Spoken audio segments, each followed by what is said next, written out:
안녕하십니까 여러분. 빌딩 언니의 위클리 빌딩 뉴스. 오늘은 8월 4주차 첫 번째 시간입니다. 이제부터 수요일 저녁 시간에 위클리 빌딩 뉴스라는 제목으로 주간에 일어난 여러 가지 빌딩에 대한 이슈들을 같이 얘기도 하고, 실거래 안 됐는데 우리만 알고 있는 매각 사례들, 이런 것들을 좀 공유를 드리면서 유익한 정보를 드리도록 노력을 하도록 하겠습니다.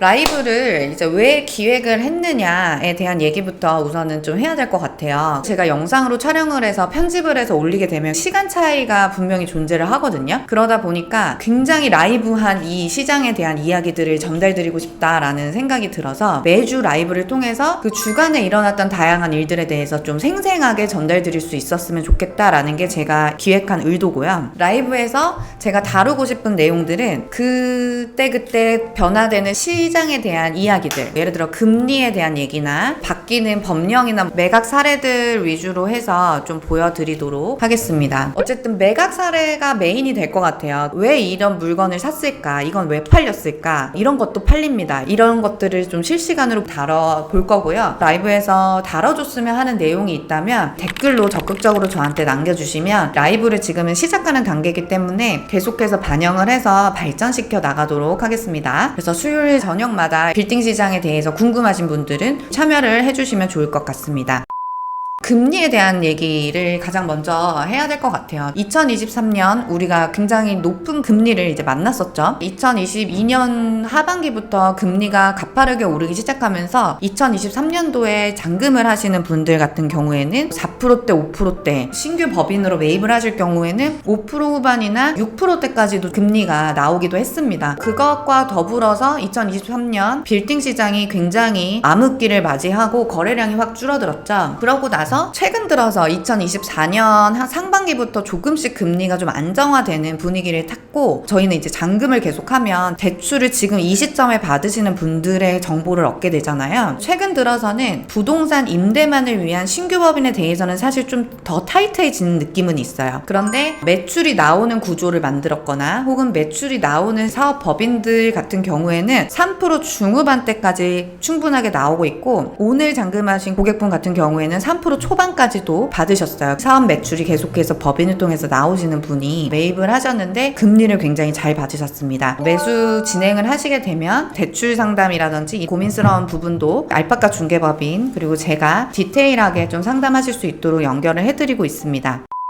요즘 그러면 어떤 물건들이 팔리고 있는지 보도록 하겠습니다. 오늘도 제가 압구정 로데오에 있는 물건을 잔금을 했어요. 이거 같은 경우에는 이종 일반 주거지역, 그리고 대지 면적이 100평이 되는 정방형의 굉장히 똑바로 된 4m 도로에 있는 건물이었고, 근생으로 만실 상황에서 수익이 나오는 물건이었어요. 그래서 100평인데 185억, 그래서 평당 1억 8,500 정도로 이제 거래가 완료가 됐습니다. 로데오에 몇 안 되는 100억대 평당가가 1억 8천대 매물이라는 점에서 매력적인 포인트가 있었고, 디벨롭을 하지 않아도 엘리베이터 있고 주차되고 메인 상권에 있는 물건이었기 때문에 바로 정리가 좀 됐습니다. 지금 압구정 로데오 보시는 분들 되게 많으실 거예요. 근데 지금 디벨롭이 가능한 물건들도 거의 평당 1억 7천대, 8천대, 9천대 나오고, 도산공원 바로 코너에 있는 요 물건이 평당 2억 9,900만원, 평당 3억 원의 시대를 열었습니다. 이런 신고가가 발생을 하면 전반적으로 가격이 주변이 오르거든요. 그래서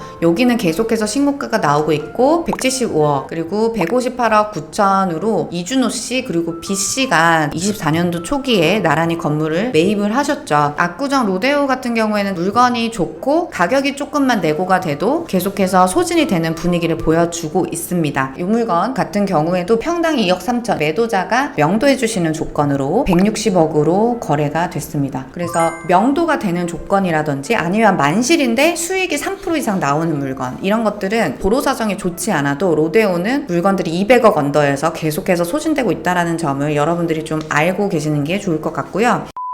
최근 들어서 거래된 물건들을 보니까 크게 안 건드려도 되는 물건들이 좀 매각이 되고 있습니다. 이거는 실거래가 아직 안 뜬 물건들이어서 정확하게 매매가를 알고 있는 경우도 있고, 저희가 브리핑 드린 매매가보다 조금 변동돼서 최종적으로 거래가 된 사례들도 나오거든요. 그래서 그런 부분은 조금 양해를 해주시고 정보를 좀 빠르게 알 수 있다는 점에 장점을 가지고 보셨으면 좋겠어요. 대지는 70평에 2종 일반 주거 지역이고 4m 도로고 무려 승강기까지 있고 용적률도 얼추 다 받아가지고 지어진 물건이었습니다. 지하가 없다라는 게 사실 단점이긴 했어요. 평당 1억 4천이 안 되는 금액으로 진행이 가능했기 때문에 100억 언더에서 내가 굳이 손을 안 대도 되는 물건이면서 시장보다 조금 저렴하게 매입을 해서 보유만으로도 시세 차익을 조금 얻을 수 있는 그런 물건들이 지금 인기가 많아요. 이것도 지금 아직 실거래는 안 떴거든요. 이 물건 같은 경우에도 하나의 단점이 있다면 22년도에 신축이 됐는데 승강기가 없다는 점이 좀 이슈였어요. 그런 의미에서 가격이 많이 내고가 됐어요. 평당 1억 3천대 물건으로 딱 100억, 강남 테헤란로 주변에서 일부 사옥, 일부 근생으로 임차 충분히 맞출 수 있는 그런 건물이었기 때문에 결국은 소진이 됐습니다. 그리고 또 최근에 팔린 거, 임차인이 통으로 쓰고 있는, 그래서 실질적인 수익이 나오고 있는 이런 물건들도 소진이 됩니다. 이 물건도 저는 되게 잘 사셨다라고 생각을 해요. 평당가 1억 5천대 110억짜리인데 수익률이 3%까지 나오고 있고, 지금 현재 좀 안정적인 임차인이 3억에 3천으로 임대료를 내고 계십니다. 그래서 이 물건은 통임대 물건이라서 좀 안정적으로 관리 편한 물건이다 라는 점에서 아마 매력을 느끼셨을 것 같아요.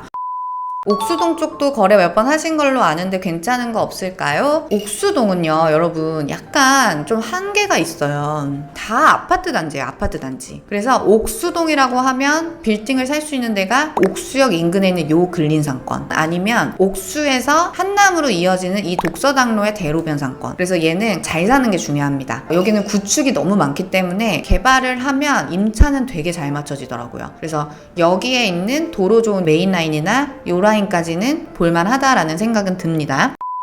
항상 매입하려면 맘먹으려면 임대 걱정이 큰데 그럼에도 매입을 해야 하는 이유는 무엇일까요? 이 상업용 부동산을 하실 때 공실의 리스크는 0%로 가져가는 게 쉽지가 않거든요. 대출을 통해서 하는 투자이기 때문에 임대를 잘 맞출 수 있는 건물인가 고민을 하셔야 되고, 디벨롭 하시는 분들도 임대차를 고려하셔서 임대를 설계를 하시는 것도 굉장히 중요합니다. 그래서 공실 리스크를 반드시 고려하셔서 보수적으로 작은 플랜을 세워야 되거든요. 그래서 금융비 같은 것들을 예비비로 빼두시라는 말씀을 제가 꼭 드리고 있어요. 마지막으로 30억대, 40억대, 50억대 물건도 좀 소개를 해드리면 좋을 것 같아서 보여드릴게요. 신당역의 초역세권에 37억 5천짜리. 근데 6호선이 개발이 될 때 집안의 이슈가 조금 있으면서 건물이 약간 앞으로 쏠려 있어요. 그런 물건이어서 구조기술사의 안전 진단을 통해서 검사를 다 받으신 이후에 37억 5천만 원, 평당 1억 1,600대로 거래가 됐어요. 준주거치고는 사실 이 주변에서는 높은 가격으로 매각이 됐지만 30억대의 초역세권의 대로변 건물을 살 수 있다면 충분히 매력적이죠. 오늘 보여드릴 마지막 물건이에요. 성수동에 있는 이 물건은 뚝섬역 위쪽에 있는 요 라인이에요. 6m 코너 건물에 34평이에요. 34평에 어떻게 건물이 올라가죠? 이렇게 질문하시는 분들이 있는데, 여러분 건물이 예쁘게 올라갑니다. 건폐율 60%에 용적률을 준공업지는 400%까지 올라가지만 이제 아마 주차 대수 때문에 일부러 용적률을 다 채우진 않으셨던 것 같고요. 지하 1층에서 5층 건물로 주차 대수 2대에 승강기까지 다 예쁘게 넣은 꼬마 빌딩, 수익이 3% 후반으로 나왔습니다. 지금 아직 실거래가 안 됐기 때문에 정확하게 얼마로 거래가 됐는지 모르겠는데 아마 48억 5천에서 50억 사이 금액으로 소진이 된 것 같고, 신축 건물을 평당 1억 4천대에 매입하신 거면 충분히 괜찮다라는 생각이 드네요. 왜냐면 여러분, 이거 신축하려면 한 1년 정도 걸려요. 멸실해야 되지, 신축 설계 떠야 되지, 시공사 선정해야 되지 등등. 이 기회비용을 고려했을 때 그냥 수익이 나오는 물건을 고려하시는 것도 충분히 옵션에 넣으셔서 보시면 된다. 이렇게 임차가 1층 빼고 맞춰진 상태였어요.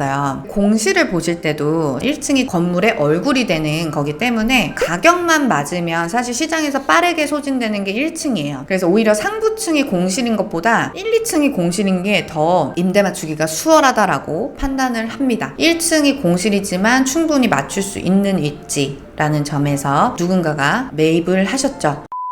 이제 주간 수요일 저녁마다 아주 따끈따끈한 빌딩 시장의 소식들을 전달드리도록 하겠습니다. 우선 제 계획은 매주인데 제가 또 본업이 유튜버가 아닙니다. 본업은 공인중개사예요. 그래서 계약이 잡히거나 하면 제가 미리 공지를 드리도록 하겠습니다. 제 라이브가 도움이 꼭 되셨으면 좋겠고, 빌딩 언니의 위클리 빌딩 뉴스 첫 번째 라이브를 마치도록 하겠습니다. 여러분 모두 부자 되세요. 안녕.